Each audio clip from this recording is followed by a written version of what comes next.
Good day everybody, my name is Amara Kachalia. I'm head girl at Parktown High School for Girls. As we celebrate the International Day of the Girl Child, South Africa also recognizes the great contribution made by the struggle icon and human rights campaigner Charlotte Baxeke in women's lives in and outside of South Africa. Today, I will be speaking to you about comprehensive sexuality education. Comprehensive sexuality education is an important and necessary component of education that all South African youths should be taught. It provides young people with knowledge and skills to make informed decisions when it comes to both their sexual and social lives. As a country, we have a long way to go in ensuring that comprehensive sexuality education is an effectively used tool for protection and education in South Africa.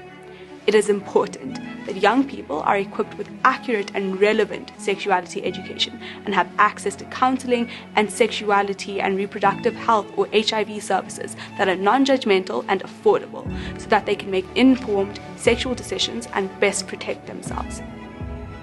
The lack of comprehensive sexuality education affects all South Africans, but it disproportionately harms the girl child. South Africa has a high rate of teenage pregnancy. It ranks number 1 globally with the highest number of rape cases.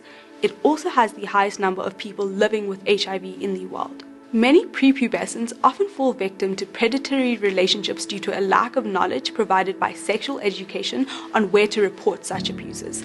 This means that they are not equipped with resources or are aware about the wrongness of their relationship. Moreover, they are unable to vocalize their abuse because they have no comprehension of it. Being educated on consent will decrease predatory relationships as individuals become more conscious of the imminent threats being posed towards them. When 934 girls under the age of 14 fall pregnant in a year, it is a reasonable conclusion that it is not because of risky behavior, but can be attributed to the lack of education and the gross manipulation by others who feel ownership over the bodies of young girls. Comprehensive sexuality education cannot combat the existence of rapists, but it does empower survivors to not blame themselves and to know what to do thereafter to protect themselves. Often, the after effects of gender-based violence are left undealt with because there's a lack of education or the topic is considered as taboo. Having the knowledge on how to report a rape case or taking a morning after pill are examples of protective measures that every South African should know about. When done correctly, comprehensive sexuality education empowers young girls. Often young girls are hypersexualized, victim-blamed, or made to feel ashamed about their own bodies. Comprehensive sexuality education has the ability to equip young girls with information that grants them the security to resist these stereotypes. We begin to chip away at the boxes that confine young girls.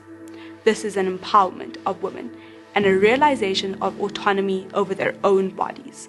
Instead of trying to combat the inevitability of sexual experimentation of teenagers, we should be equipping teenagers with knowledge on safe sex. It is not useful that abstinence is the outline of sex ed.